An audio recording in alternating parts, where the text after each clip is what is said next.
Shana Tova à tout le monde. Shana Tova mevorechet, bakol, mikol, kol, beruchaniut, vigashmiut. Shana shel Yeshuat Aprad vegeulat Haklal. Quelle est la différence entre Yeshua et Géoula? Yeshua זה לצאת מלחלץ, מצרה, מקושי. גאולה זה להגיע לשלמות. C'est deux notions. La question a été faite rien que pour la réponse. Hein? Oui, השלב שני. כן.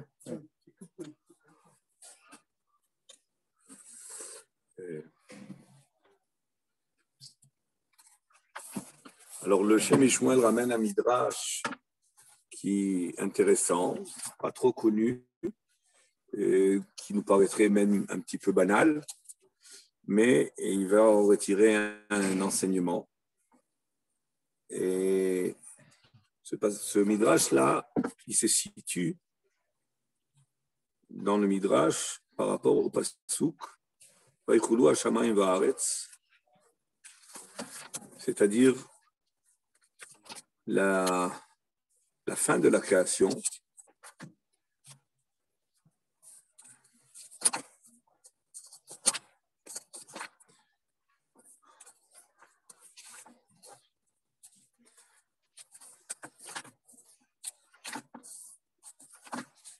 Vaychulu hashamayim va'aretz v'chol tzevaam.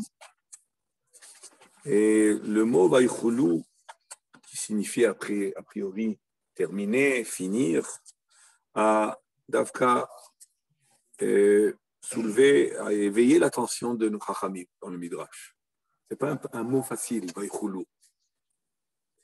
C'est finir, mais c'est finir, c'est pas tellement l'igmor, c'est pas les sayem. Vaychulu, c'est dans le sens de finir, mais une fin. Alors que, a priori, c'est le début, c'est une fin qui est en réalité dirigée vers le début. Alors, notre midrash à nous, il y a plusieurs midrashim.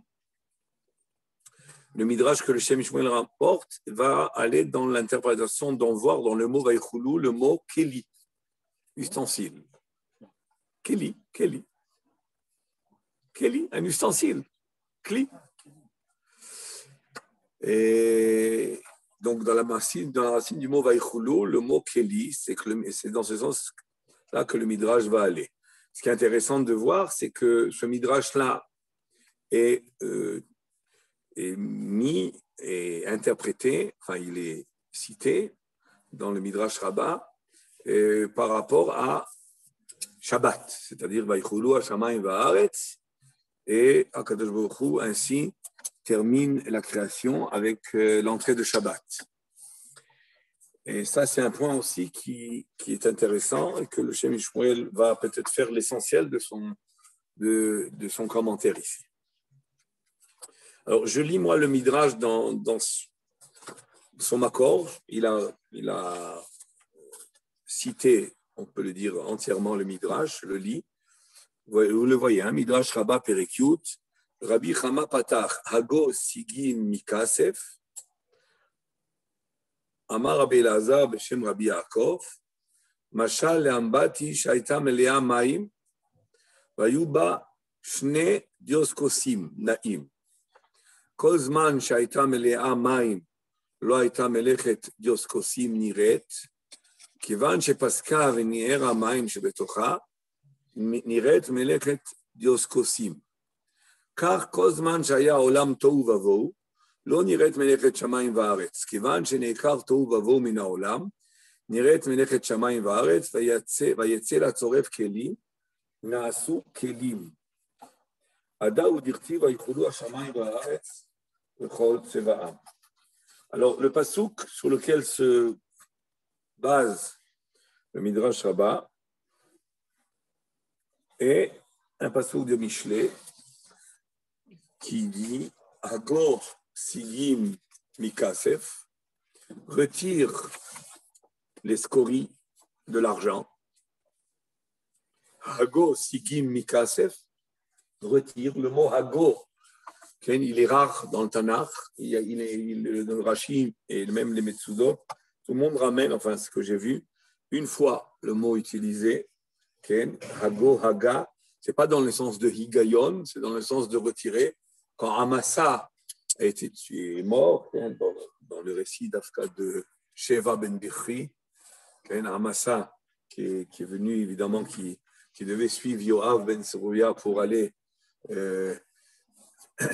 combattre Sheva ben Bichri qui voulait faire son coup d'état, comme on a parlé dans le shiur de Nar. Et là-bas, il est écrit que le corps de Amasa qui se trouvait sur la route, et on parle de le retirer de la route pour le mettre de côté. Là-bas, il utilisait le mot aussi Hago, Haga. Donc, c'est sur ça que se fondent les Mefarshim pour dire que le mot Hago signifie retirer. Retirer.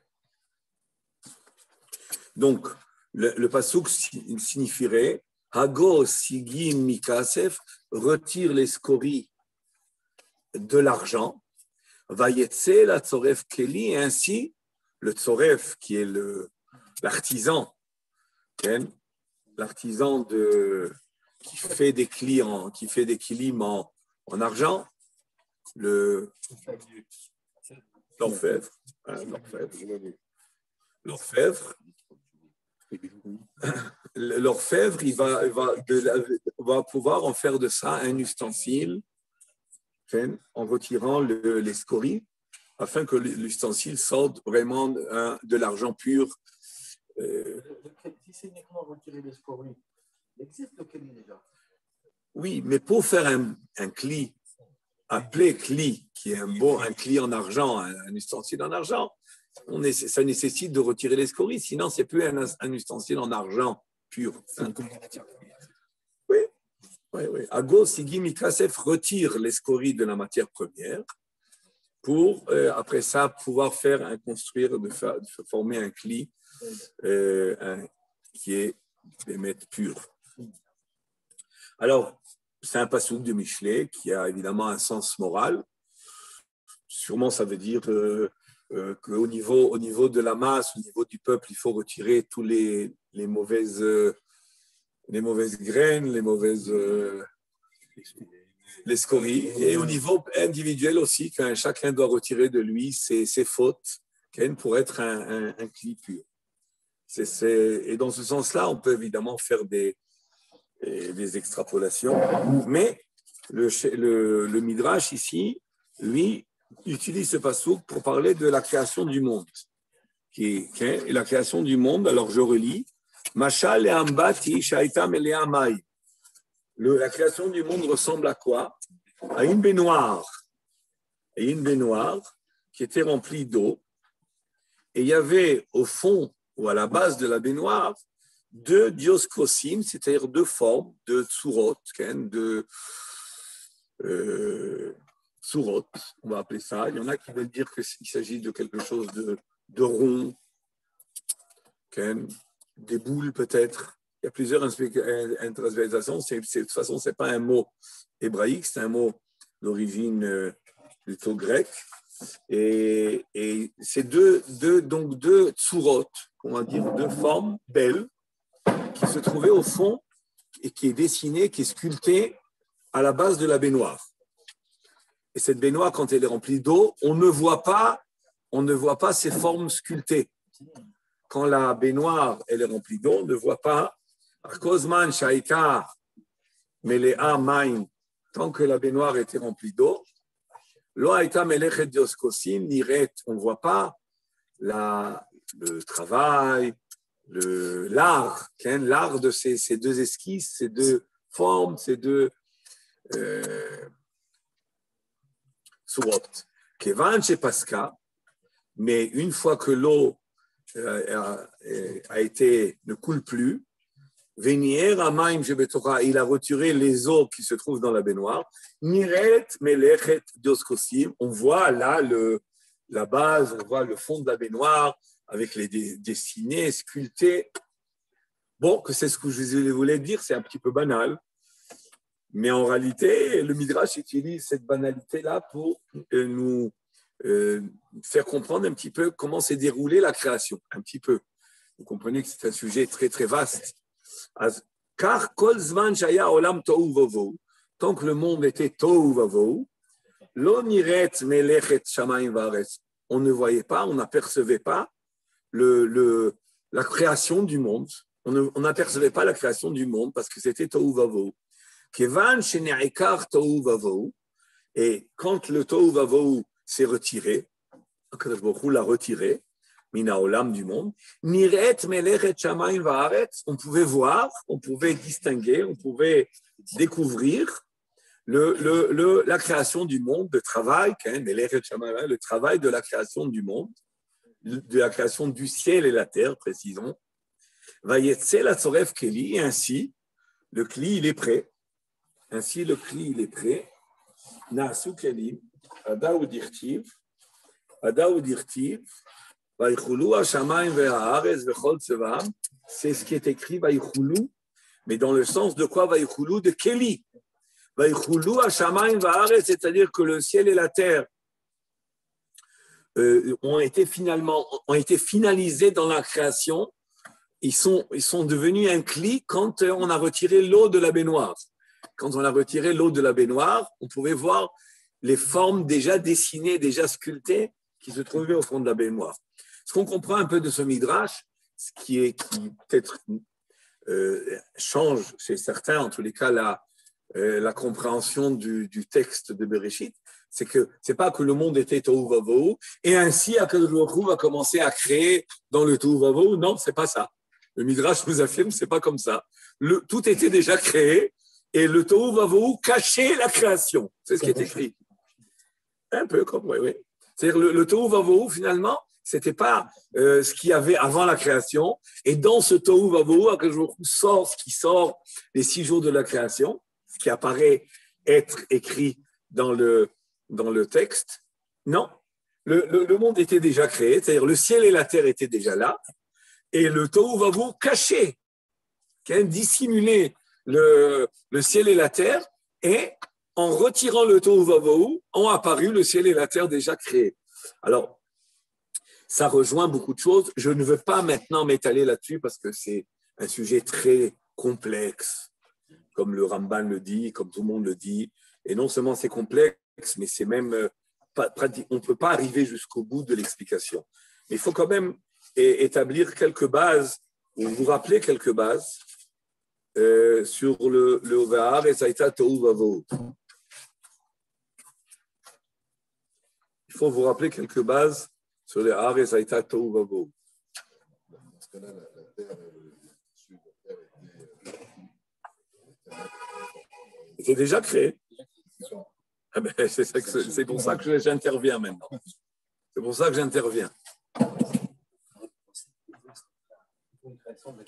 Alors, je vous ramène, je vais simplement vous lire, je ne vais pas trop m'attarder parce qu'il faut qu'on avance dans le Shem Ishmuel. Et le Shem Ishmuel, ce n'est pas tout à fait le sujet, malgré que c'est un petit peu sous-entendu.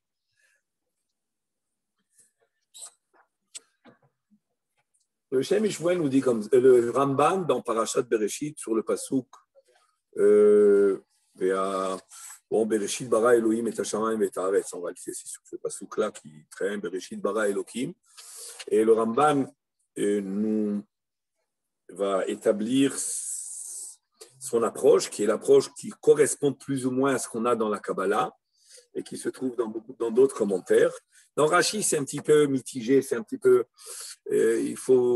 Rashi, il est dans le pshat, donc c'est un petit peu difficile de retirer tout, alors que le Ramban, lui, se base sur évidemment des massorotes, comme il le dit Meforash. On ne peut pas expliquer Bereshit comme ça avec notre interprétation de celui du lecteur. En réalité, c'est surtout le Tanakh comme ça. Mais en beaucoup Bereshit sans utiliser la Torah chez BLP qui a été transmise mi-Sinaï. Être là à la lettre et être un demi-karaï ou trois quarts karaï, c'est en réalité déformer la Torah Shibirtav. C'est vouloir être fidèle à la Torah Shibirtav, mais en réalité, en la déformant.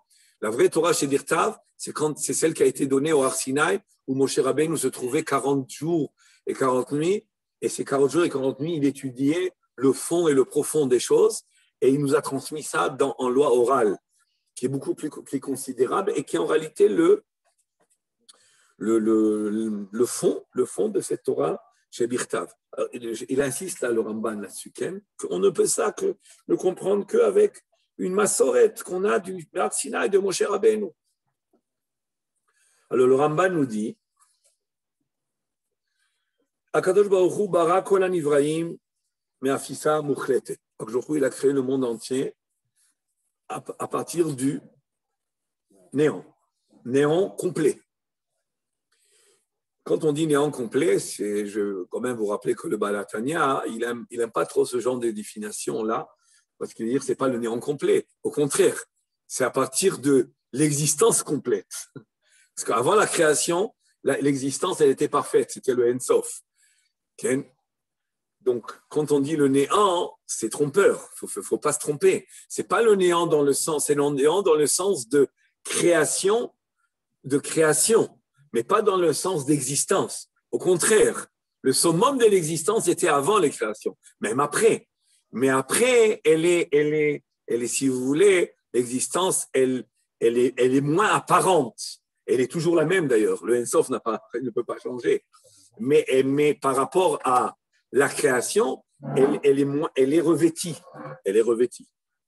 Alors, je précise, parce que c'est important aussi de ne pas se tromper là-dessus. Mais les Rishonim, le Ramban, comme les autres, parlent de Bria Yesh Me'ain. Et le Ramban insiste beaucoup que le mot bara, parce qu'on voit dans les textes qu'il y a le mot bara, il y a le mot Yotzer, il y a le mot Ose. 3 mots sont utilisés dans la création du monde. Et il veut dire que le mot bara est spécifique à une création Yesh Me'ain. Il y a des couchottes là-dessus. Par exemple, les Taninim, il a utilisé le mot bara. Il faut comprendre pourquoi Dafka les Taninim, dans la création du 4e jour, du 5e jour, pardon, et on parle de Bria. Bon, mais il y a des questions, il y a beaucoup de questions là-dessus. En tous les cas, c'est une définition que le Ramban donne. Le mot bara, il est associé à une création yesh, me'ain. Et quand je dis me'ain, ça veut dire de l'inexistant, c'est-à-dire de l'état où il n'y avait pas de création, mais au contraire, la divinité, elle était entièrement répandue, donc il y avait une existence qui était encore plus considérable par rapport aux créatures. Ce n'est pas forcément matériel au niveau de la prière. Alors maintenant, j'y arrive un petit peu à ça. Il n'y avait rien. Et là, évidemment, il veut refuter l'approche et la pensée, et la conception philosophique de Kadmut Ha'olam, du monde qui a toujours existé, qu'on connaît évidemment aujourd'hui, elle est très répandue malheureusement, et qui est fausse, et que les Rishonim, tous, le Ramban et aussi bien le Rambam, et tous, pratiquement tous, hein. Il y a des Rishonim peut-être qui sont un petit peu, mais la Kadmut Ha'olam, Chas v'Shalom, Akadosh Baruch Hu ou Akadoum, il est l'infini. Mais de toute façon, ça ne sert à rien de parler de tout ça parce qu'il est avant que le temps a été créé. Donc, des fois, quand on parle dans ces notions, qu'est-ce qu'il y avait avant, qu'est-ce qu'il y aura après, tout ça, c'est dans la création. Parce qu'avant la création, il n'y a pas de temps, il n'y a pas d'espace. Et même le temps n'existe que par rapport à… C'est des paramètres, c'est des paramètres d'existence d'un monde fini. Voilà, le temps et l'espace font partie, c'est des paramètres d'un monde fini. Alors que Hashem Yitbarach, lui, donc, ça ne veut rien dire en réalité avant. Le avant et le après n'existent que dans, même quand on dit sur Hashem, Aya Ove Ve'ye, c'est par rapport à nous. On ne peut pas dire ça sur lui. Parce que lui, il est en même temps avant et maintenant et après. Et en réalité, même ça n'existe pas. Même quand on dit Ouaya, Ove, Vouye, Hachem Elech, Hachem Allah, qu'on a tellement répété, c'est une notion qui est relative à nous. Mais ce n'est pas dans les absolus divins. Chas v'shalom, je dis même, de dire que c'est dans l'absolu divin. Ça le limite. Et lui donner un nom, même le nom Yud Ke Vav Ke, ce n'est pas le nom de l'infini divin, c'est le nom de l'émanation par rapport à nous. C'est le nom de l'émanation d'Hachem par rapport à nous. Ce n'est pas le nom de l'infini divin. L'infini divin a toujours existé, il existe toujours, il existera toujours. Et en réalité, lui, il n'a jamais été limité, même aujourd'hui, il n'est pas limité. Malgré qu'on a des limites, et ça, c'est le grand problème de comprendre la contradiction apparente entre l'infini et le Tzimtzum. Okay? L'infini et le Tzimtzum. C'est une contradiction apparente. Les sciences sont moins compatibles avec ça. Pardon? Les sciences convergent un peu vers ça. Il y a eu un. Oui. Il n'y avait rien au début. La science, aujourd'hui, la science, aujourd'hui, oui. Okay, avec le. On appelle ça. Le. Non, le. Alors, je reprends. Je reprends le Ramban. Hein? Aujourd'hui, les scientifiques sont créationnistes. Oui. Ils sont évolutionnistes. Ils ne sont pas évolutionnistes. Oui. Non, mais en réalité, c'est presque des faux problèmes. Aujourd'hui, même les Rishonim, quand ils parlaient, ils s'affrontaient. Avec la Kabbalah, il n'y a même plus d'affrontement. C'est un faux problème. Le temps, c'est-à-dire, on parle par rapport à une relativité de ce qu'on voit. Mais en réalité, il est au-delà du temps et de l'espace. Donc, ça revient à un faux problème. Akjouchou bara kolan Ibrahim a fait ça mouchlet. Et Akjouchou, il a créé le mot du néant, mouchlat, absolu. Ve'en etzlenu belashon hakodesh botzat hayesh minayin ela lashon bara. Le mot qui convient à la création yesh me'ayin, c'est le mot bara. Il a l'air de dire c'est le mot qui correspond le plus.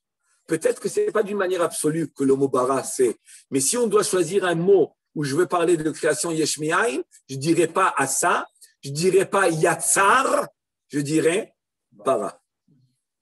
Et c'est pour ça que c'est écrit Bereshit bara Elohim, pas asa Elohim ou yatzar Elohim. Ve'en kol hanesa tachat hashemesh olemala ove min ha'ayin, ken, ove min ha'ayin atchala rishona. Maintenant, tout ce qu'on a qui est créé ne vient pas du néant directement. Et là, comment ça s'est passé?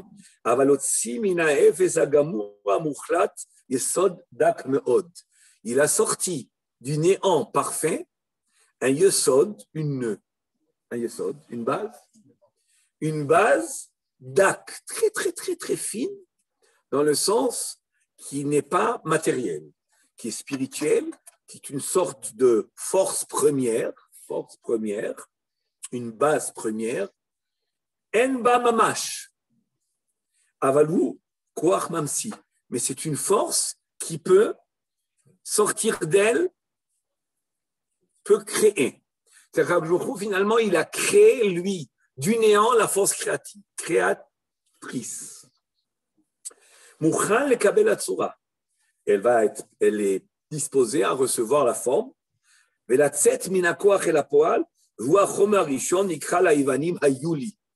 la première force, c'est la première existence, okay? La première existence dans le sens de création. La seule existence qu'il y a d'une manière absolue, c'est Hashem Itbarach, c'est le Ensof. Mais il a créé un début d'existence, une première force qu'on appelle en grec le Yuli. Et après ça, il n'a plus rien créé. C'est-à-dire en gros, il n'a créé qu'une chose. La création ex nihilo, elle n'était que d'une chose. Quoi? Une première force. Il y avait du néant, une force créative qui d'elle allait, qui contient tout. Et c'est ce qui est écrit Bereshit, bara Elohim et Hashamayim et Haaretz. Est-ce que le premier jour c'est une création? Alors Rashi, il traite un petit peu ça. C'est quoi Bereshit bara Elohim et Hashamayim? C'est une création ou pas? Mais en réalité, dans la Gemara Yoma, on voit qu'il y a Sarah Mahamarot dans la création et quand on compte Vayomer Yehi, on n'en trouve que 9. Et la Gemara dit, oui, il est le 10e. Eh bien, tu dis, mais Bereshit, Bara Elohim aussi, c'est un Mahamar. Mais il n'y a pas écrit Mahamar. Pourquoi? Parce que c'est un Mahamar général.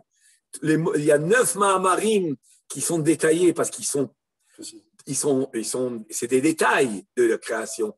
Mais le premier Mahamar, c'est un Mahamar général qui est en réalité qu'il a créé la force de base de laquelle va sortir toute la création. Et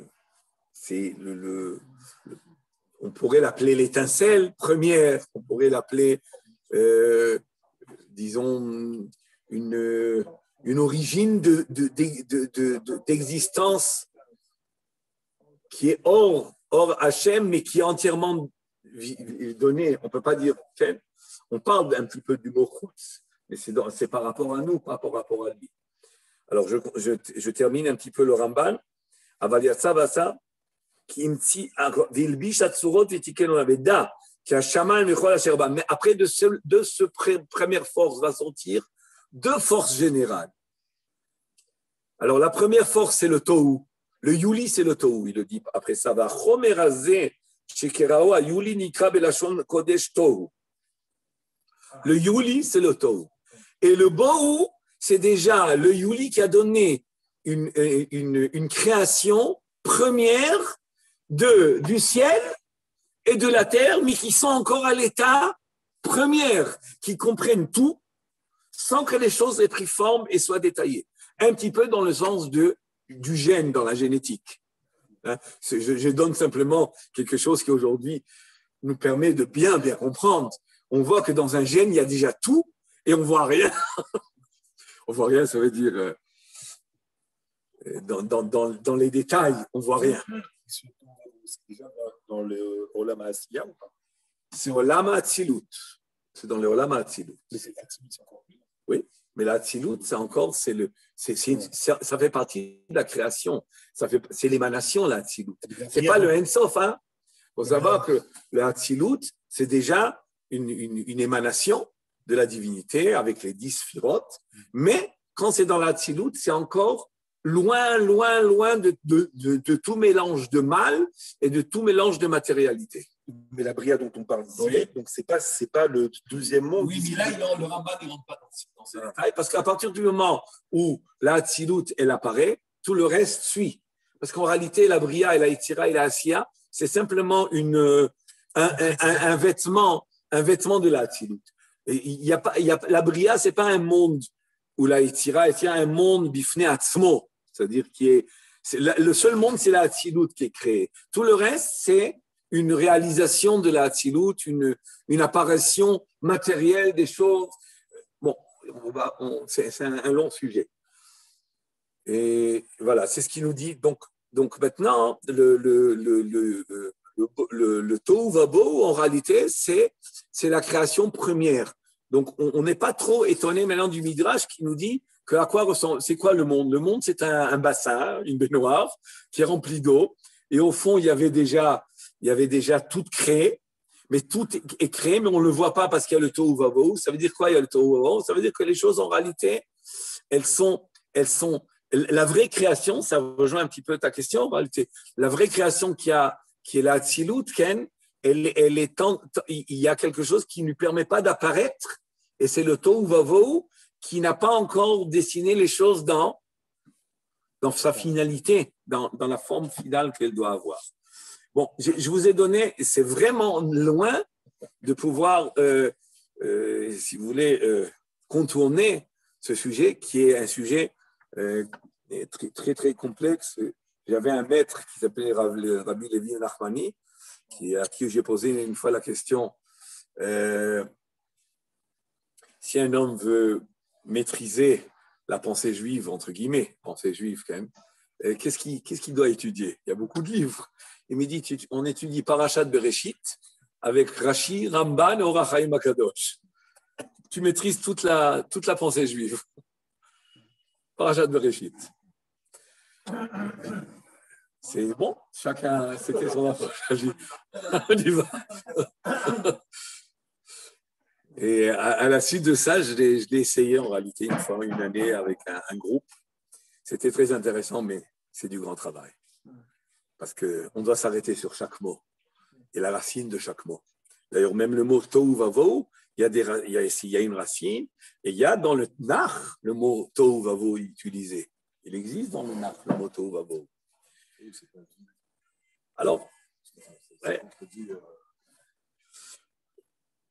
On a un petit essayé de définir le Tohu en réalité, c'est la première existence, mais à l'état abstraite des choses, si on peut dire, à l'état spirituel qui comprend tout. Et dans le Bohu, déjà, il y a la division de deux matières de base, qui est celle du ciel et celle de la terre. C'est ce qui va dire un petit peu le Ramban, mais il faudrait étudier le Ramban et le Rabbeinu Bechaye, et déjà contourner ça, mais même ça, par rapport à ce qu'on a aujourd'hui dans la Kabbalah, ça peut rester incomplet. Hein, ça peut rester incomplet. Je continue. On revient à notre Shem Shmuel.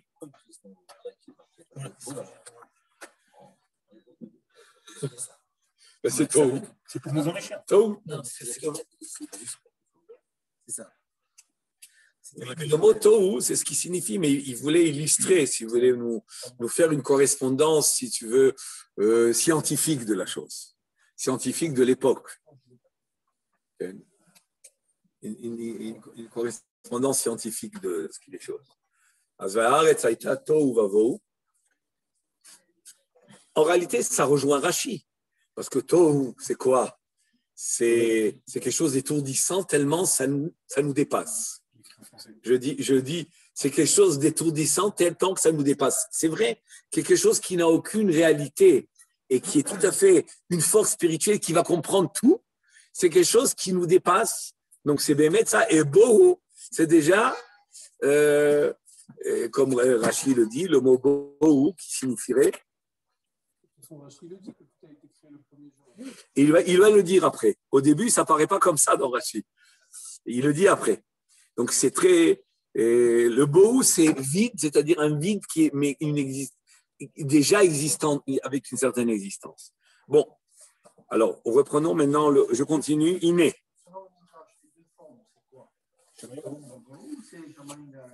Non, c'est Shamayim Va'aretz.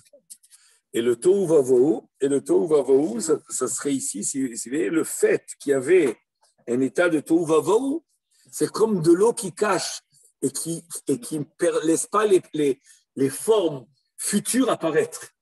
Une toute petite précision. Mais la Torah ne parle pas de ce moment initial, là, de ce moment. Pas dire le moment. Là, Elle le sous-entend dans Bereshit bara Elohim et Hashamayim et Haaretz, si. Bereshit, dans la phrase Bereshit bara et Hashamayim, il y a tout déjà. Le monde est créé dans Bereshit bara Elohim. Après ça, tout le reste, c'est Veidar Zil Gmor. Ça veut dire tout le reste, c'est le développement de ce qui est déjà créé. Hein? C'est le développement et la réalisation de ce qui est déjà mis en place. Et c'est en réalité ce que le Midrash dit. Hein. Le Midrash, il exprime bien ça, qu'en réalité, le ciel et la terre sont déjà créés. Et là, cette situation de Tohu Vovo, qui est une situation où les choses ne sont pas encore finalement dessinées, ne permet pas de voir l'apparition du ciel et de la terre, etc. Alors, je continue. Iné.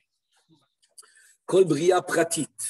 Chaque création particulière, Mibriat Shamayim Va'aretz, Terem Bo Yom HaShabbat, avant qu'arrive Shabbat, Aya Kol Prat ou Prat Bifnei Atzmo. Parce que le Shem Shmuel, ce qui le préoccupe, c'est pourquoi tu nous ramènes ça que dans Vaïchoudou. Hein? Le Midrash, il a l'air d'attacher ça, cette parabole à un passou qui est de Vaïchoulou Hashamayim Va'aretz, Vechol Tzeva'am, Vaïcha, Vaïshbot.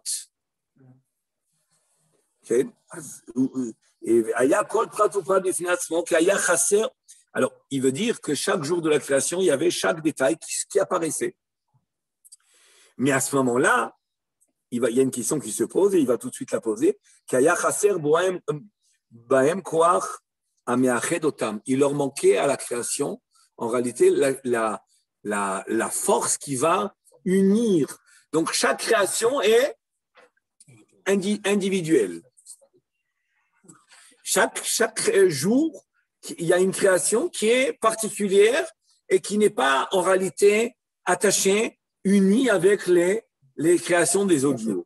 Mais quand est arrivé le Shabbat, Bab Kol Bria Pratit est arrivé à chaque création de chaque jour, Ruach Nafshi, un esprit d'âme, Ve'aya Shabbat, comment un Nefesh Ba'adam. Et le Shabbat, en réalité, par rapport à la création, c'est l'âme qui est arrivée à l'homme. À l'homme, quand est-ce qu'un homme, on peut dire que tous ses membres sont reliés et ils forment une entité, c'est quand l'âme le pénètre. Et là, il a le souffle de vie, il a la pensée, il a tout cela. Et le monde entier, lui aussi devait recevoir l'âme. Il y a l'âme au niveau à la dimension individuelle, et il y a l'âme à la dimension générale de la création. Quand est-ce qu'arrive l'âme de la création? Le Shabbat. Comment je trouve Shabbat Vaïnafash? Le pshat de Vaïnafash, c'est pas comme on dit, l'âme va sortir, il faut respirer, il faut sentir les bessamim de l'Avdallah parce que l'âme supplémentaire me quitte. Ça, c'est pas le pshat, ça c'est du drash que les chachamim utilisaient pour la halakha. Mais le pshat de Shabbat Vaïnafash, en réalité, on expliquerait le Shabbat est arrivé, Vaïnafash, je me suis reposé. Nofesh. Mais en réalité, c'est pas ça non plus. Le mot Vaïnafash, ça vient du mot Nefesh. C'est quoi Vaïnafash? Bon, c'est pas faux. Ça va ensemble. C'est-à-dire que quand on repose le corps, on permet à l'âme de s'épanouir. C'est ça que ça veut dire. Le repos du corps permet à l'âme d'être avec nous, de la ressentir. Vaïnafash. Et c'est ça le but du Shabbat. Shabbat, Vaïnafash. Le jour du Shabbat, Vaïnafash, tu possèdes l'âme. Tu vis ton âme. Ou que mon roi Chaim Sheba Adam, et comme le souffle de vie dans l'homme, Shanefesh Itkaledut Kola Evarim, que l'âme, elle est la Itkaledut, c'est-à-dire là, le fait de s'inclure, voilà, l'inclusion, ou l'intégration et l'inclusion. L'inclusion et l'intégration, c'est deux niveaux. L'inclusion et l'intégration. L'intégration, c'est plus fort. L'inclusion et l'intégration de tous les membres l'un avec l'autre.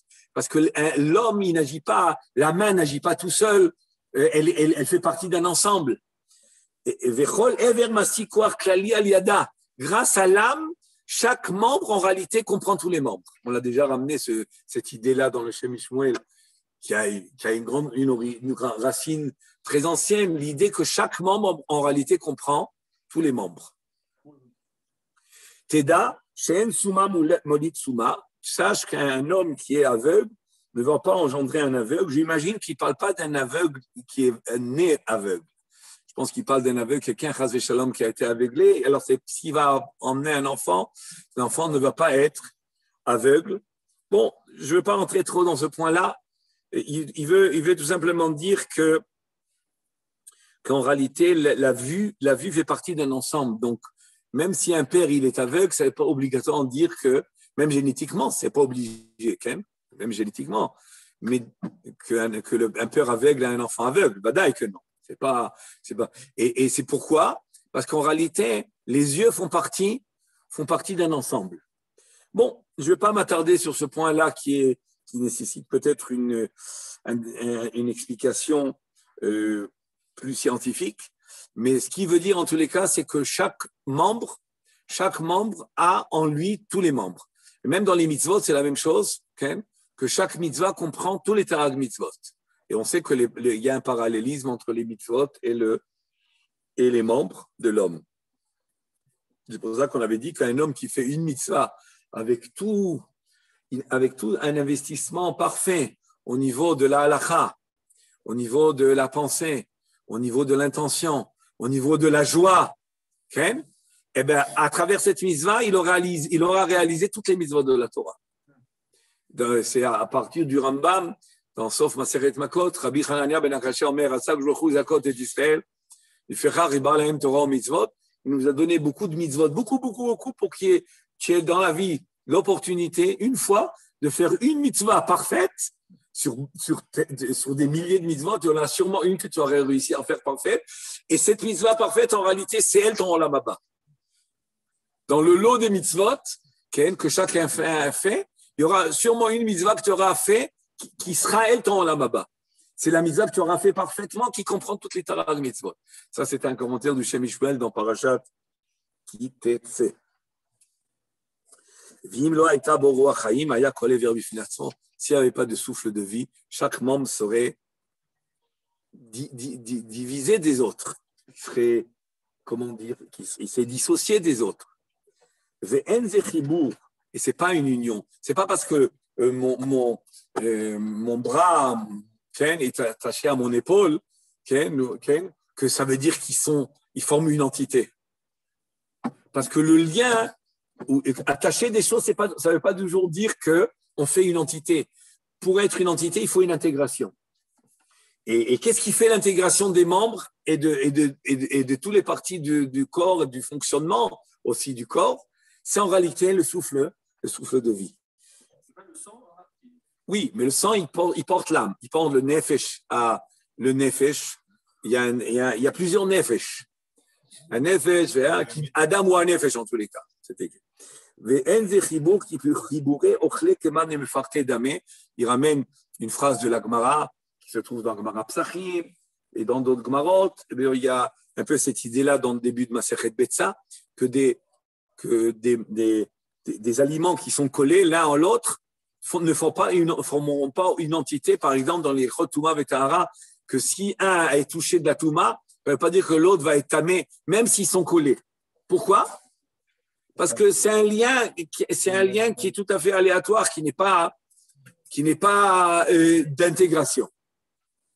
C'est-à-dire le fait d'être touché, le fait d'être attaché, ne signifie pas toujours d'être une entité. Et c'est ça que ça signifie. Vaïchoulou, Hashamaim, Vaïchoulou, Shenesta Kolabria Klalechad. Vaïchoulou, quand on va dire Vaïchoulou ce soir, Vaïchoulou, on va pas, qu'est-ce qu'on va penser? Pas c'est terminé. C'est terminé de penser que c'est terminé seulement. Ken Vaïchoulou, ça veut dire quoi? Vaïchoulou, ça veut dire de la chante que Itkalelut. Parce qu'en réalité, c'est quoi le mot Keli? La racine du mot Keli, c'est kol. La racine du mot, c'est kol. La racine du mot Keli, c'est kaf, lam et kol. C'est quoi kol? C'est tout. Un kli, il est là pourquoi? Pour contenir. C'est pour ça qu'un kli s'appelle kol. Il a le mot racine kol. Pourquoi? Parce qu'il est venu pour contenir, donc de permettre qu'il y ait un tout dans lui. Hein? C'est l'idée de contenir. Comme la kala aussi, une femme qui est appelée kala aussi, il y a l'idée aussi de tout contenir, mais ça, c'est un autre sujet. Donc,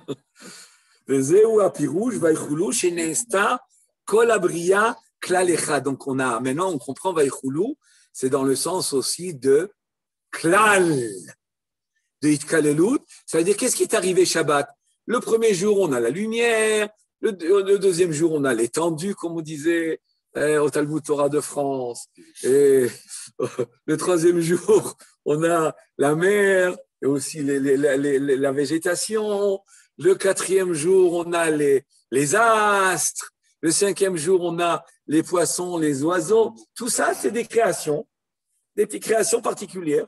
Le sixième jour, évidemment, on a les animaux et l'homme. Qu'est-ce qui va faire que tout ça, c'est en réalité une entité et tout est lié, tout est uni? Shabbat.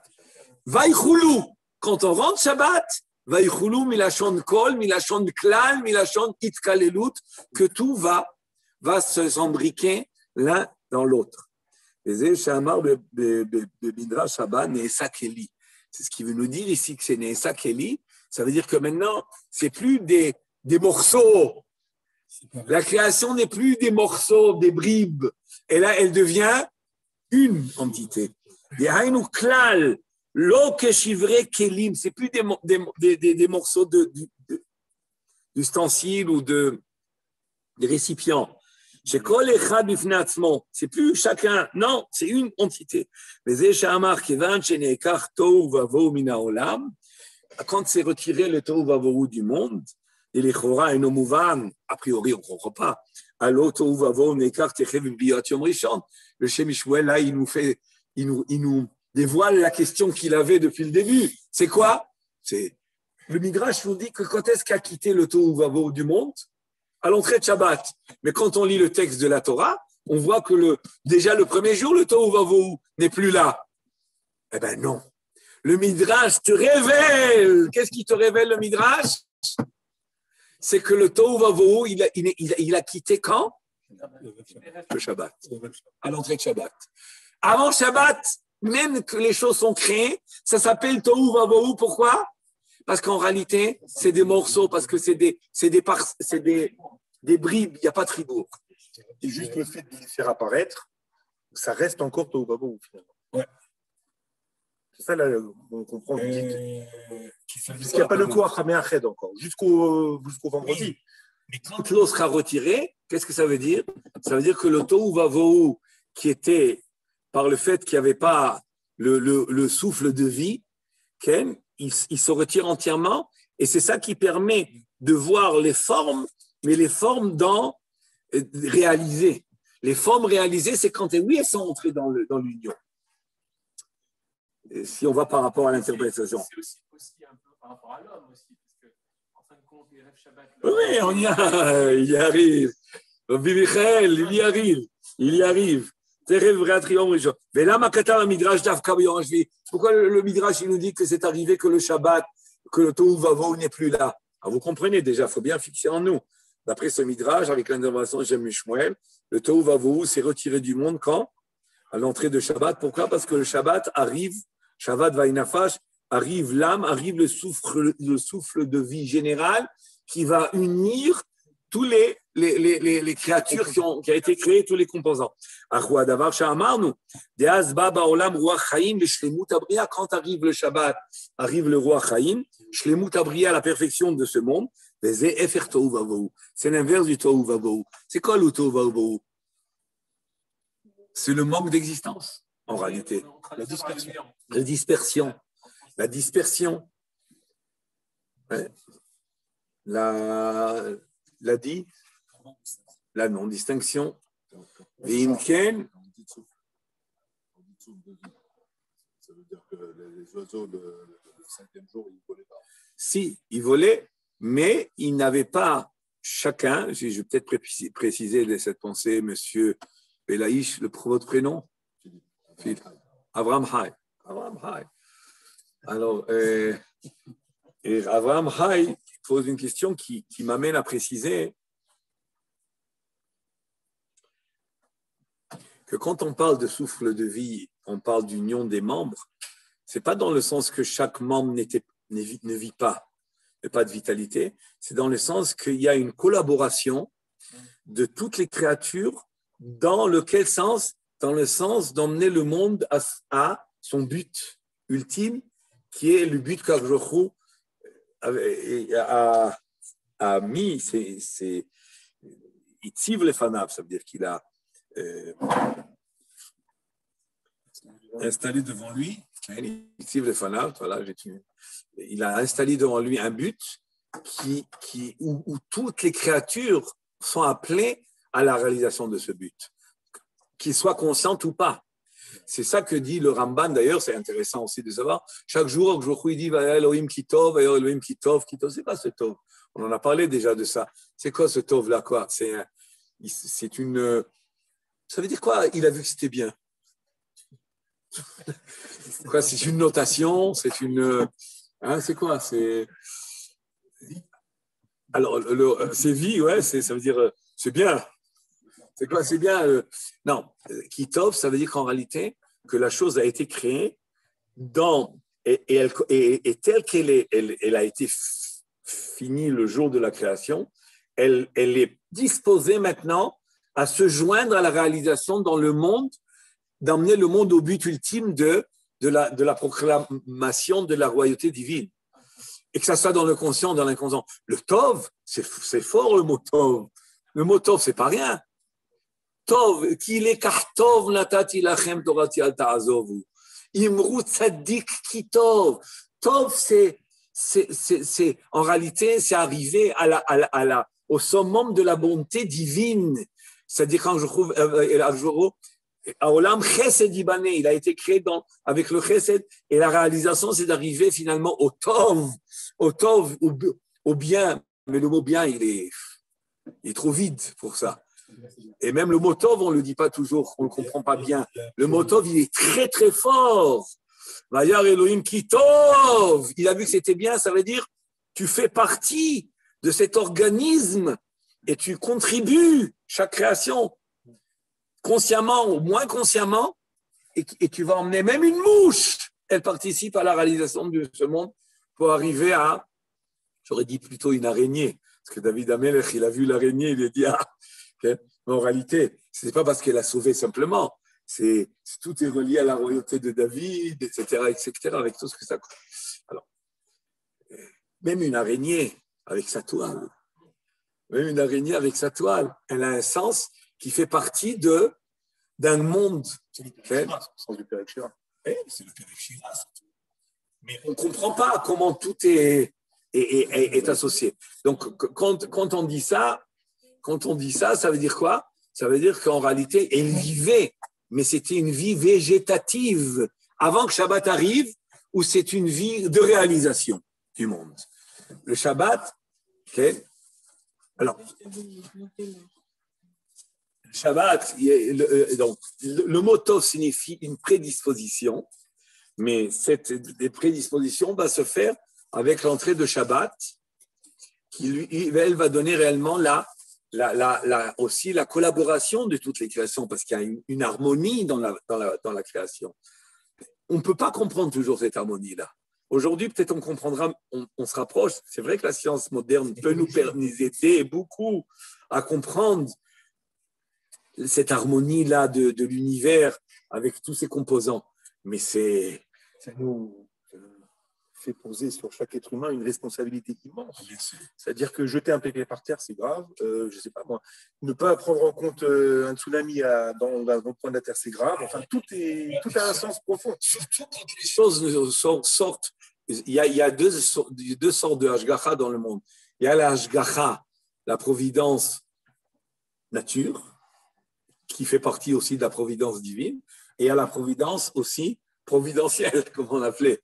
Une providence qui est où c'est des relations, c'est une providence qui concerne si vous voulez, l'action de l'homme et la réaction divine à l'action de l'homme.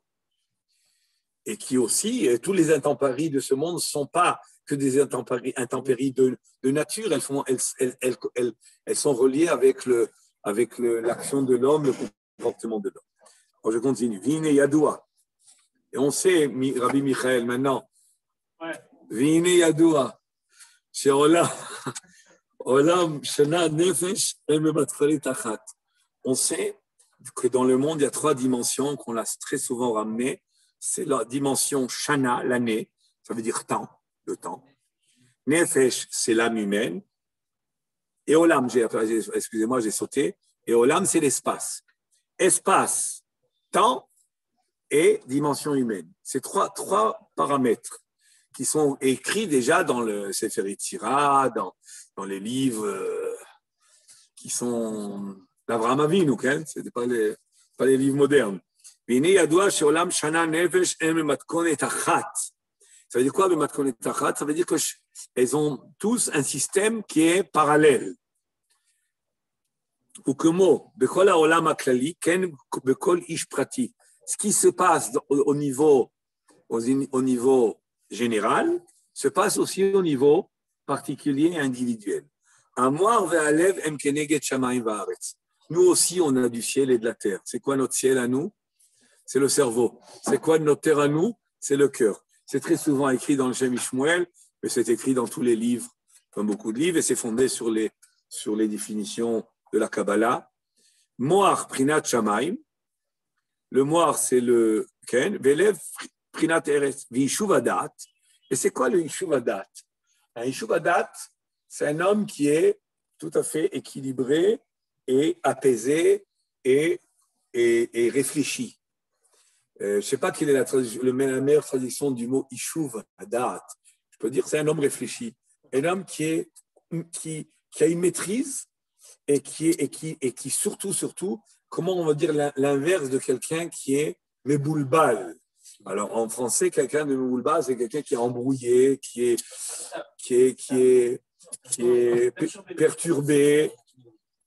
Comment on va dire l'inverse?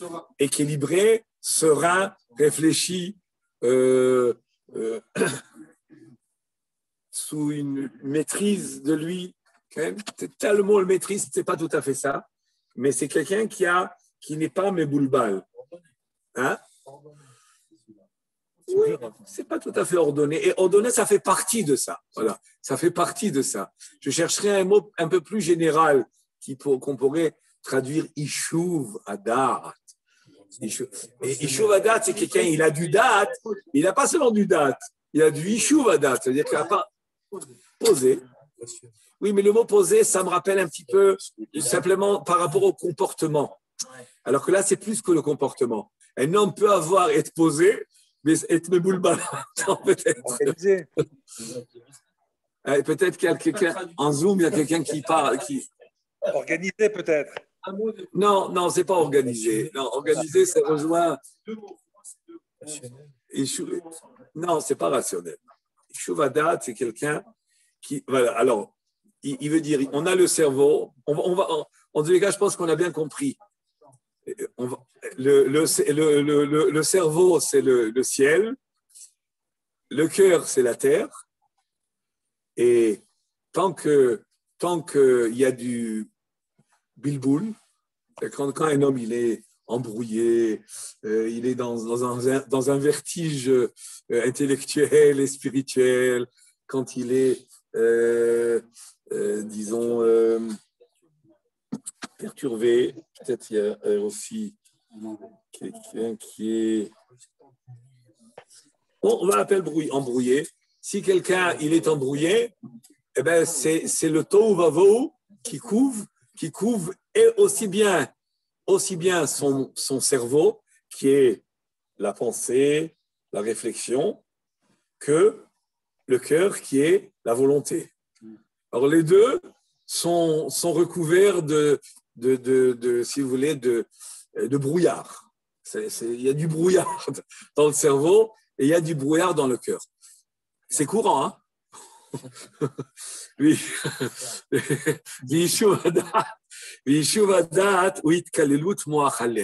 C'est quoi les shuvadat? C'est quand il y a la itkalelut, c'est-à-dire vont se comprendre, le cerveau et le cœur vont se comprendre l'un dans l'autre, vont être en harmonie. On parle très souvent de ça quand on parle de... ça arrive on parle de Yuda et Yosef, on parle des tefilines de Rosh et tefilines de Yad. Il y a là-dessus beaucoup.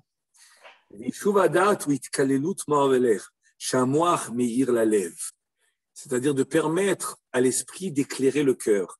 Donc il va dans quel sens? Laisse le cerveau éclairer ton cœur. Et ton cœur, maintenant, va pouvoir être le roi de tous tes membres. Va l'aider Ishuvadat, mais ça akol klal echad. Et grâce au Ishuvadat, c'est-à-dire qu'il y aura une harmonie entre le cerveau et le cœur, là, tu vas être en Ishuv. C'est le contraire.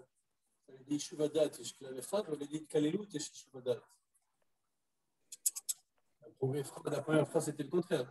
Elle a dit Itkalelut et Ishuvadat. Non, Ishuvadat, où a Itkalelut? L'Ishuvadat, c'est la Itkalelut. Moir velev. Ça consiste à quoi? Shamoir meir la lève, alev ou meir la lève, Ishuvadat, qui est cette Itkalelut-là du moir et du lève. C'est pas l'harmonie entre le cœur et le. Non. La Itkalelut, quand il y a une harmonie, alors il y a Ishuvadat. Non, mais quand il y a Ishuvadat, il y a une harmonie. Il dit non, c'est vrai, tu as raison, mais il veut dire que le Ishuvadat, c'est la Itkalelut. Comment il vient ce Ishuvadat? C'est la Itkalelut. L'harmonie. C'est la Itkalelut. Oui. C'est ce qu'il a commencé à dire. Ishuvadat, ou Itkalelut, c'est comme ça qu'il commence. Enfin, ce paragraphe, enfin, ce morceau-là. Vishuvadat, ou Itkalelut Ma'velev, Shamoach Meir la Lev, Alev ou Melech Kol Evarim, va l'aider Ishuvadat. Donc, en question, qui est la Itkalelut, Ne'esa Kol Klal Echad, ça veut dire que maintenant qu'ils travaillent en harmonie, et qu'il y a une Itkalelut, ils sont en réalité un. Ou Bilade Ishuvadat, et sans Ishuvadat, c'est-à-dire si un homme, s'il n'y a pas de Ishuvadat, Vilade Ishuvadat, Nikra, Shuto, Vavo. un homme, il était en état de tohu vavohu, la baignoire est remplie. La baignoire est remplie et les formes n'apparaissent pas. Okay. Rav, avec Adam Arishon, quand il a été créé, et il était avant la faute, donc il était Shalem, donc et il y avait déjà une Kalelut, Moach ve'alev, donc il n'y avait plus de tohu vavohu déjà. À son niveau à lui, il y avait déjà Ishuvada, Bevada, qui va à Shalem. Il n'y a plus de Prinato Vavo en ce qui concerne, puisqu'il réunissait toute la création en lui. Oui, c'est vrai. C'est une chose qu'on a traitée, que peut-être ce soir à la dracha, si tu viens, je vais traiter.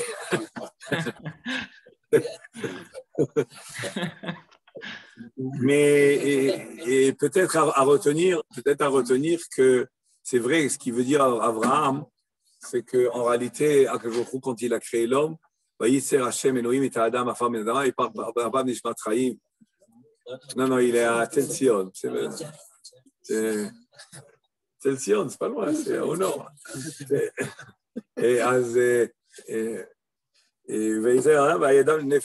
Donc, a priori, le jour où il est créé, il a déjà la liaison entre Nishmat Chaim et le corps. Donc, a priori, il a cette Itkalelut déjà. Oui ou non? Et pour répondre, peut-être une petite réponse, et pour l'instant, pour apaiser un petit peu là, c'est qu'en réalité, Adam Arishon nous dit Rashi ramène sur le pasuk Asher bara Elohim la'asot. C'est quoi ce la'asot? Le jour où il a créé en 6 jours,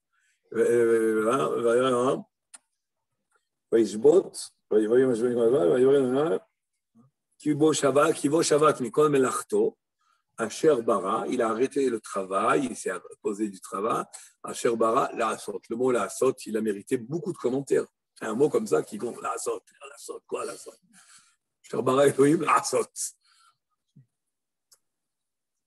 Alors, la Sot, nous dit Rashi, c'est qu'il a créé en 6 jours, même ce qui était prévu d'être créé, il a avancé. Qu'est-ce qui était prévu? Il devait être créé le Shabbat quelque chose, mais comme Shabbat, on ne peut pas créer, donc la création du Shabbat, il a avancé quand? Le vendredi. Vous voyez, c'est Rashi, c'est un midrash. C'est la création qui devait se faire. Même le Shabbat, il devait créer quelque chose, mais on ne peut pas créer. C'est le jour où on ne crée pas. Donc, la création du Shabbat, elle a été avancée. Le Shem Ishmuel et d'autres commentaires nous disent, c'est quoi la création qui devait être fait Shabbat, qui a été avancée le vendredi? C'est l'homme. De maintenir, de maintenir le monde. Oui, ça c'est une autre explication. Mais ce n'est pas Rashi. Et Rashi, c'est intéressant de voir, il dit une phrase et on ne fait pas toujours attention à ce qu'il dit là-bas. Il a créé le 6e jour, même ce qui devait être créé le Shabbat, il a avancé. En réalité, il a avancé, mais l'homme, quand est-ce qu'il était sur ses pieds déjà vivant? Mais à partir de Chatzot, du vendredi, on sait qu'à partir de Chatzot, c'est déjà l'entrée de Shabbat. C'est déjà le début de l'entrée de Shabbat. Donc, c'est intéressant. Je réponds un peu comme ça pour te dire qu'en réalité, ça fait partie du Shabbat, la création de l'homme. C'est ça que je voulais te dire, Abraham. Bon, mais il y a lieu de méditer. C'est-à-dire, je pense qu'il faut une question intéressante de savoir est-ce que l'homme, le vendredi, il a été réalisé. Si tu me dis qu'il n'a pas été réalisé, alors comment il a été mis à l'épreuve? On ne peut pas dire qu'il n'a pas été réalisé dans l'harmonie du cœur et du cerveau, parce que sinon, on n'aurait pas pu le mettre à l'épreuve. Le fait qu'il est mis à l'épreuve, ça veut dire qu'il y avait ces dispositions de surmonter l'épreuve, donc il avait l'harmonie. Donc, comment on va résoudre le problème, puisqu'il nous dit que quand est-ce que l'harmonie commence? À l'entrée de Shabbat. C'est pour ça que je répète que par rapport à l'homme individuellement, elle débute aussi le vendredi, parce qu'il fait partie de la création de Shabbat. Mais ce n'est pas évident, il y a des couchottes là-dessus, peut-être qu'on en aura une encore un peu. Le Midrash Rabbah, ouais. S'il avait été créé Shabbat, il est possible qu'il n'aurait pas fauté. Et d'ailleurs, c'est relié à ce qu'on va dire maintenant. Au Midrash Rabbah, mais oui, il ne faut pas vous ennuyer, hein, ce Shabbat. Au Midrash Rabbah, ou Bouz et Malchut Madai. Le Midrash Rabbah nous dit והארץ הייתה תוהו ובוהו, וחושך על פני תהום, והארץ הייתה תוהו, c'est qui תוהו? C'est בבל. בוהו, פרס ומדי. וחושך, יוון. על פני תהום, אדום. כן? Alors, ובוהו, c'est quoi בוהו? C'est מדי, שנאמר, ויבילו להביא את המן. בוהו, c'est מדי, pourquoi? D'où on l'apprend? Parce qu'on voit que c'est le comportement de Haman. Haman, il est de Paras, d'accord? Et Madai, Madai, Paras ou Madai, ça va ensemble. Et on voit que Vayaviou, ça veut dire qu'ils sont venus, ils l'ont bousculé. Allez, viens au festin. Viens au festin. Il venait de parler. Il venait de parler pour la deuxième fois à Vashti. Ah, pardon. Ah oui, pas à Vashti, pardon. À Zeresh. Et il a été embrouillé là. Allez, tu viens et là, c'est là où il va devenir entre-roi. Il demande ce qu'il demande et finalement c'est lui qui va tirer le cheval de Mordechai.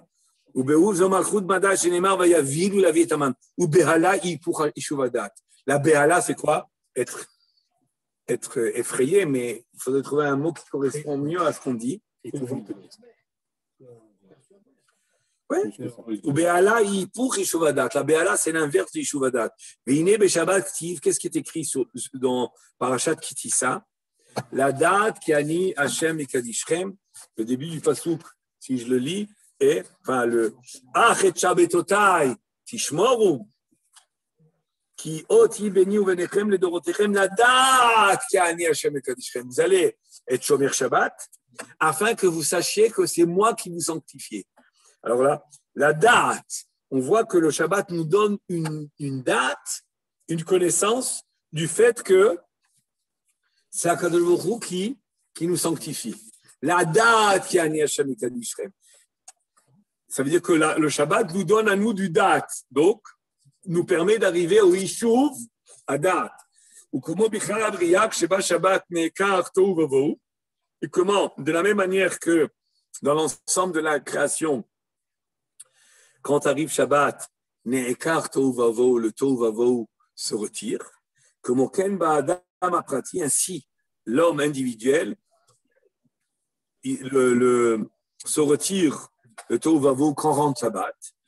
Alors, on pourrait dire peut-être en deuxième réponse à la question d'Abraham aussi, c'est que Béhémet, c'est à cause de la faute de Adam Arishon qu'on ne peut le recevoir ça que le Shabbat. Si Adam Arishon n'avait pas fauté, il est possible qu'on aurait pu obtenir ce Yeshuvadat même avant Shabbat. Mais maintenant qu'Adam Arishon a fauté, il n'y a que Shabbat. C'est pour ça qu'Adam Arishon, quand il a fauté, il était désespéré. Il croyait que c'était la fin, il croyait qu'il allait mourir. Et quand il est rentré Shabbat, il a vu que Shabbat a plaidé en sa faveur. Ça veut dire quoi, Shabbat plaide en faveur? Quoi? C'est un avocat. Shabbat, ce n'est pas un avocat. Shabbat, c'est tout simplement celui qui lui a donné cette sensation de joie et de proximité avec Hachem, qui lui a fait comprendre qu'en réalité, sa chute spirituelle, le Shabbat, elle est récupérée. Et c'est là qu'il a dit Mizmor Shir le Yom Shabbat. C'est lui qui a écrit. Il n'a pas écrit, il a dit. C'est lui qui a dit, a exprimé le Mizmor Shir le Yom Shabbat. Peut-être qu'il a même écrit, mais bon. Et ainsi, on pouvait découvrir et déceler les deux formes, les deux Dioskosim Naïm, le Zéou Moach Valev. C'est quoi les deux tsurotes, les deux formes? C'est le cerveau et le cœur. C'est-à-dire que quand un homme il arrive à Yeshuvadat, à ce moment-là, le cerveau, il est en état de fonctionnement, de bon, et il est en harmonie aussi avec le cœur. Et avec ça, on va comprendre ce que dit Arizal. La faute d'Adam Arishon est venue du fait qu'il n'a pas attendu de se lier à sa femme, Chava, Shabbat. Il devait attendre Shabbat. Ça, ce n'est pas écrit dans la Torah. Dans la Torah, on dit que le problème, c'est qu'il a mangé Etzadat Tovara. Mais dans le Harizal est écrit, c'est parce qu'il s'est uni avec sa femme le jour même de la création. Et c'est ça qui a entraîné d'ailleurs toutes les complications, parce que le Nachash, qu'est-ce qui a emmené, qu'est-ce qui a Qu'est-ce qui a entraîné le Nachash à venir, disons, les séduire à manger ça? Parce qu'il les a vus ensemble. Oui, mais c'est pas écrit. Ça, c'est écrit qu'ils étaient ensemble, mais c'est pas écrit. C'était une faute. Le Harizal veut dire que c'était peut-être pas une faute, c'était un bgam. Comment on dit un bgam en français? Un défaut. Il aurait dû attendre Shabbat. Il n'a pas attendu Shabbat. Le fait qu'il n'a pas attendu Shabbat, le Shem Ishmael va expliquer, il y a dans les Kitvei Hari et même dans le Zohar, il y a une contradiction. Qu'est-ce qui a entraîné l'autre? Est-ce que c'est le Etz Hadat Tovara qui a entraîné, qui s'est accouplé avant Shabbat, ou c'est l'accouplement qui a entraîné, qui a fauté le Etz Hadat Tovara? On a des Mekorot, c'est très intéressant.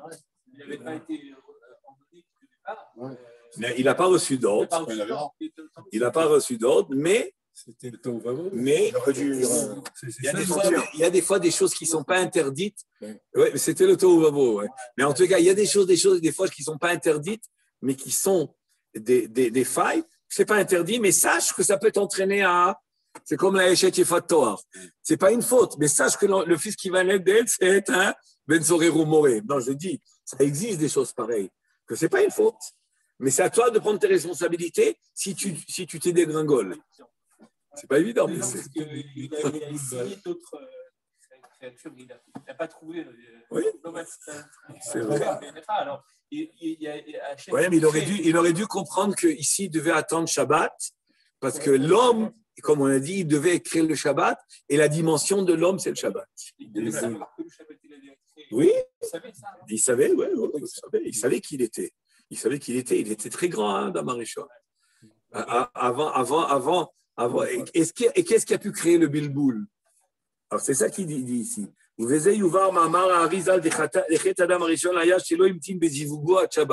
La faute, c'était qu'il n'a pas attendu la liaison de la réaliser le Shabbat. D'ailleurs, même le Etz Hadat Tovara, il prend racine dans la même racine que le Etz Hadat, le Etz Achayim. Vous savez ça. Et a priori, il semblerait, si on comprend les choses plus profondément, que si Shabbat était rentré, le Etz Hadat Tovara, finalement, il n'aurait plus eu il ne serait plus là.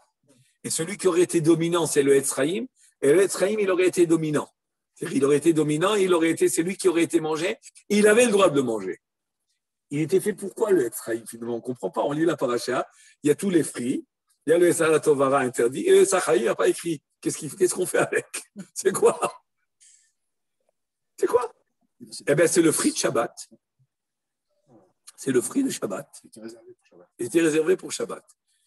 Et d'ailleurs, c'est sur lui qui est écrit qu'il était au milieu du Gan Eden, pas sur l'Etz Hadat Tovara. Mais après ça, dans le dialogue avec le Nachash, ça s'est inversé, c'est l'Etz Hadat Tovara qui est au milieu. Mais quand ils sont créés, c'est écrit même forage que c'est l'Etz Chaim qui est au milieu et l'Etz Hadat Tovara. Quoi? Il n'y a pas écrit où il est. Mais il a écrit qu'il est interdit. Le Etz Chaim est écrit où il est, mais il n'y a pas. Bon. Il y a à boire et à manger. Il ne faut surtout pas manger le Etz Hadat Tovara. לא היה המתין בזיווגו השבת, היינו ואם היה ממתין עד שבת, הייתה חלה עליו דעת דקדושה. S'il avait entendu en Shabbat, il aurait eu le da'at, il aurait eu l'esprit du Shabbat. Qui Shabbat, il date, comme on a ramené dans le Passouk, la date, quand le Passouk qui parle qui dit ça, la date qui a ni Hashem Egel. Donc, chez l'Oemtin, et le fait qu'il n'a pas attendu, Chala alav da'at tovara, il est resté mélangé. Rester méboulbal. Et c'est ça le manque de Yeshuva Da'at en réalité. C'est quoi le vrai? Quand on dit un homme, il n'est pas réfléchi, c'est quoi par Yeshuva? C'est pas simplement le type, il est calme, il est tranquille. C'est pas seulement ça. C'est qu'il a une perception du bien et du mal, il les voit et il fait faire la distinction et il sait maîtriser, prendre le bien et s'éloigner du mal. Il est tout à fait, dans tout ce qu'il fait, il est tout à fait posé et reposé. Rav, alors il y avait Winnet Kalelut avant Shabbat, מבחינת הזיווג, זאת אומרת שמיים וארץ. Oui, on peut dire comme ça peut-être. On peut dire comme ça. Parce que lui, il est פרינת מוח, והחווה פרינת ארץ. Ça, si tu veux, oui. ואז ההתקללות הייתה לא במקום, אבל כן זה מראה התקללות. Peut-être ça.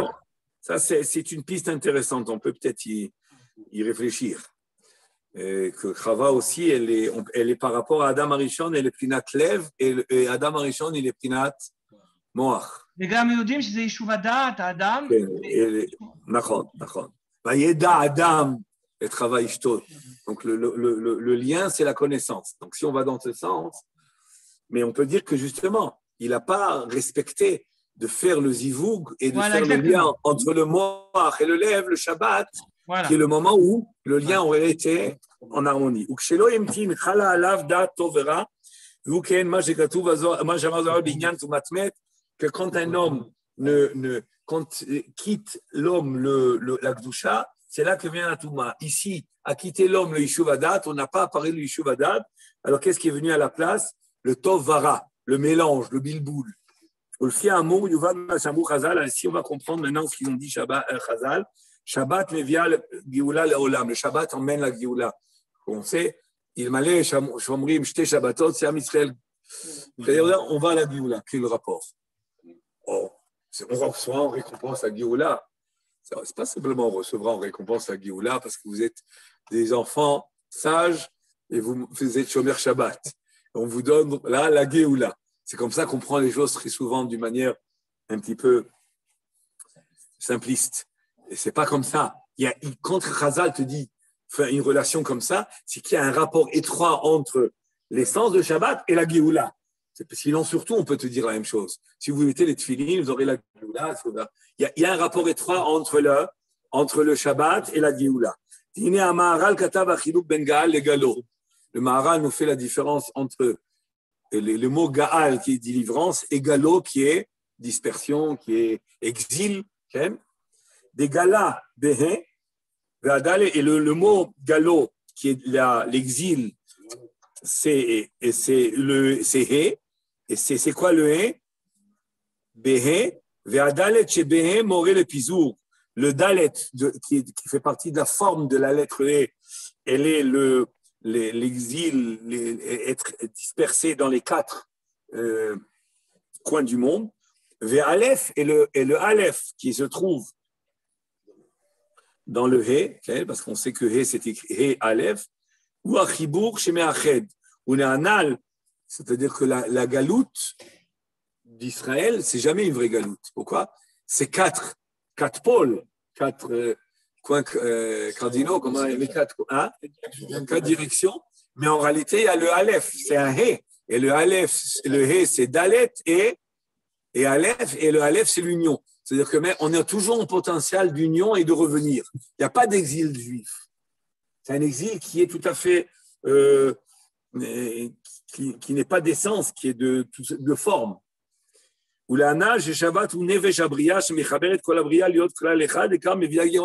Alors comme le Shabbat a un pouvoir de renforcer l'union et d'unir le Ham Israël, donc elle a une force, elle travaille sur nous. Chaque Shabbat, elle influe sur nous ce pouvoir d'union et nous rapproche à la Géoula.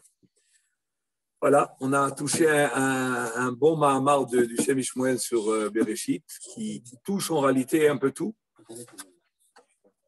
Le He, comment on écrit He en hébreu? Quand quand